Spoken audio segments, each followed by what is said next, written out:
ये है हम खास हाउसवाइफ्स की एक आम सी रूटीन जिसे सभी लोग आम समझते हैं, बट ये रोज की रूटीन एफर्ट से भरपूर होती है जिसमें बहुत मेहनत लगती है। दिन का आगाज किया मैंने नाश्ते से। यहाँ मैं अपनी अम्मी की लाई हुई सऊदी अरब से अजवा खजूर लाजमी आजकल नाश्ते में शामिल करती हूँ, मुझे बहुत पसंद है।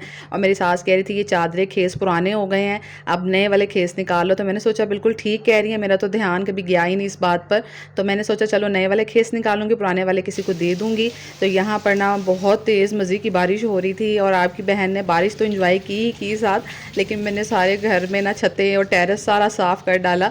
और हम जैसे जैसे मेच्योर होते जाते हैं ना, हम बारिश और इन चीज़ों को एंजॉय करते हैं, बट हम मासूम सी हाउसवाइफ को ना घर की सफाइयों की भी साथ पड़ी रहती है। तो यहाँ पे मैं किचन में आई ना, तो मैंने कहा इतना प्यारा मौसम है तो आज कीमा वाला पुलाव बनाती हूँ। तो ये मेरी सास का दिया हुआ खूंडी डंडा है जो वो कहती है कि पत्थर का बना हुआ, बहुत मजबूत और बहुत ज़्यादा वजनी है। तो मैंने इसमें लहसुन अदरक पीसा। यहाँ मैंने कुछ साबुत गरम मसाले डाल लिए, ये मैंने आजकल अलग अलग जार में रखे हैं। पहले मैंने मिक्स रखा होता था साबुत गरम मसाला, बड़ी परेशानी हो जाती थी, लेकिन अब मैं सेपरेट सेपरेट रखती हूँ। यहाँ मैंने लहसुन अदरक पिसा हुआ डाल लिया था, कीमा और साथ में टमाटर और हरी मिर्चें डाल के दही डाल के अच्छे से कीमे की भुनाई कर ली। ये मेरी बहुत सिंपल सी रेसिपी है जो मैं झटपट बना लेती हूँ। मज़े के कीमे के चावल बनते हैं सादा से। और यहाँ मैं अपनी सास के लिए रोटी बना रही थी अलग से, क्योंकि वो चावल नहीं खाती, उनको शुगर का मसला। तो जनाब सादा सी रेसिपी यूज़ की और कीमे का मज़ेदार पुलाव रेडी हो गया, बस अब हम मिलकर खाएंगे।